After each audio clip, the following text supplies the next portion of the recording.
Hello and welcome to the Marrakesh E-Prix E-Notes, where we fill you in on all the latest news coming out of the 5th round of the championship. We saw two big news stories really come out that weekend, with one obviously being Verne, who was ill on the Friday, didn't take part in FP1, and then Jaguar missing out on qualifying with Mitch Evans, who was the championship leader at the time. But both of them had amazing races to finish third for Verne after starting in 11th, and Evans came from last obviously, and he finished in 6th, so it was just an incredible job by both drivers. But at the front though, it was Antonio Felix da Costa who drove a brilliantly controlled race to take victory. So let's start with Tech Cheetah and find out what happened in their race. So really and truly, they just simply had the pace in Marrakesh. Da Costa came from Group 1 to make it into Super Pole, and then he put it on pole. And then he drove a great race and even let Gunther through. He said it in the press conference afterwards. He said he decided to let Gunther close in and then let him overtake him so he could just manage his energy, sit in that slipstream, manage his energy, and then move on, and then use his second attack mode later on in the race. It didn't pass Gunther, and then controlled the race from there. So it was a brilliant drive from Da Costa.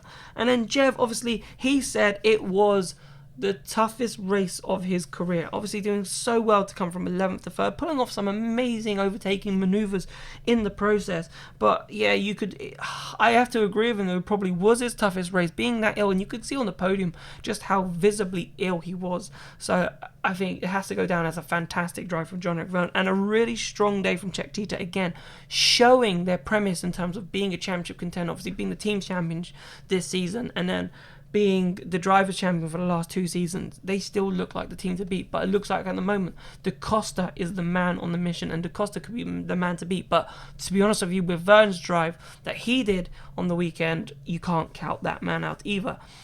Jaguar, so obviously they made that massive error in qualifying with Evans, but he came through the field to finish in 6th, which was probably one of the best recovery drives you'll ever see. And obviously he said after the race that he was gutted to start from the back because he felt he could have won the race, and probably with the pace that he'd shown, he probably would have matched Da Costa and definitely been there with Gunther fighting for that lead, and probably would have challenged him for pole position.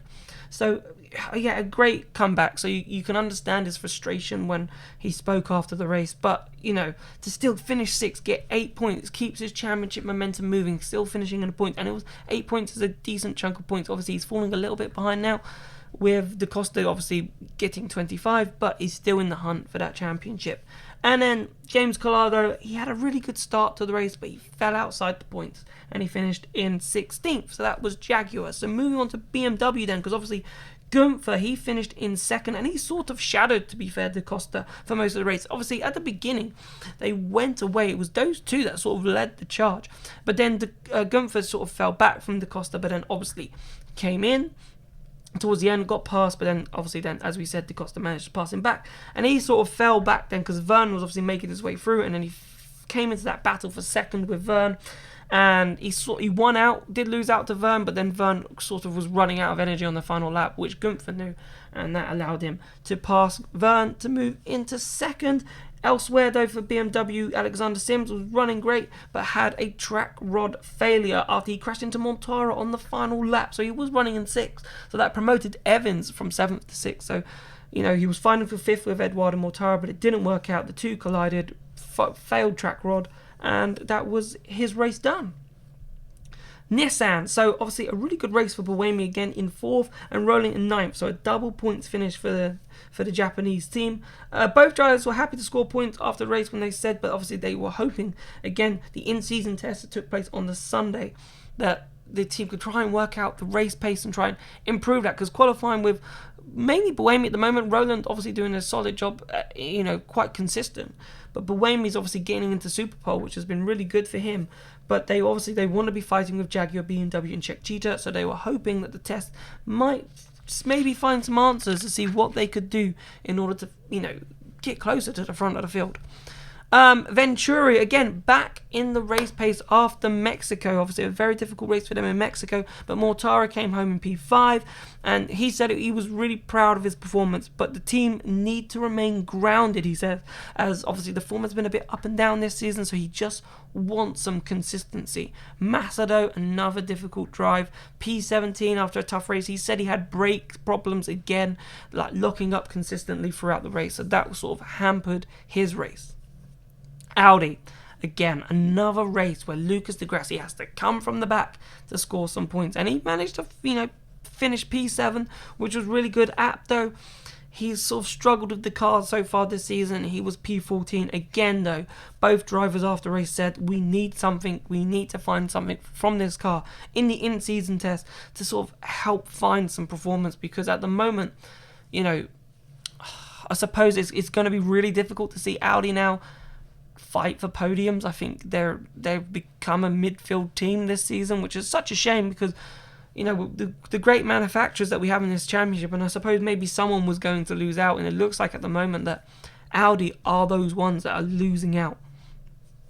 Porsche though, Lotterer again, a great qualifying to qualify P3, but again fell away in the race and finished 8th. He was hoping, again after the race, he said, I'm hoping that the in-season test we can sort of work on race pace, because qualifying is there, we can get good speed out of qualifying, but we just go nowhere in the race. And he was going backwards, and that proved by him finishing P8. And then Neil Giordmaina again struggling, and he was down in P18, so he just needs more experience and needs to find a pace, because obviously Lotterer is getting the pace out of that car, and Neil Giordmaina, he needs to get closer every race, and I just don't think and I think he knows that himself, that he's not getting closer to Andre Lotterer at every E-Prix. Envision Virgin Racing, a bit of a disappointing race for them. Only P10 for Bird and P12 for France. Both Bird and France felt that they should have probably been in the points, but they just had some mistakes which cost them some positions and some time. So it was just overall a disappointing race, and that's not too much lacking race pace, but I think they just managed the race maybe a bit odd, or the energy management was a bit odd. Might explain why Audi, obviously with the two having the same powertrain, maybe why that race for them was quite difficult, because Marrakesh is notoriously hard on energy. So maybe that's something Audi need to work on over from the in-season test, and then use that knowledge to help them prepare for the next race. Fingers crossed in Rome. Mercedes. Poor old Nick de Vries. Again, another technical issue from no fault of his own. This time he basically recovered too much energy from running at 200 kilowatts. You're allowed to only recover a certain amount of energy to reharvest into your battery, and he basically harvested more than he should have. But that's nothing to do with him. He wasn't pressing the paddle too hard, so that caused him to harvest more. It was just a software glitch, which Mercedes seemed to be really struggling on, and this, it completely destroyed his race.